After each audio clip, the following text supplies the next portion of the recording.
একটা জঙ্গলের ধারে থাকত এক রাখাল ছেলে। সে প্রতিদিন গরু চড়াত আর একা একা বোর হতো। একদিন সে মজা করে চিৎকার করল, বাঘ এসেছে, বাঘ এসেছে। গ্রামের লোকেরা ভয়ে দৌড়ে এলো, কিন্তু কোথাও কোনো বাঘ ছিল না। রাখাল হেসে বলল, এটা শুধু মজা। সে আবার এমন মিথ্যে বলতে লাগলো। ধীরে ধীরে কেউ আর বিশ্বাস করল না।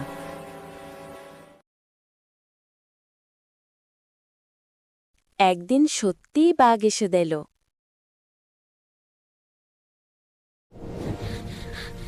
রাখাল চিৎকার করল, কিন্তু কেউ এলো না। গরুগুলো ভয়ে ছুটোছুটি করতে লাগলো। রাখাল তখন খুব ভয় পেয়ে গেল। সবাই বুঝল ভুলটা কত বড়।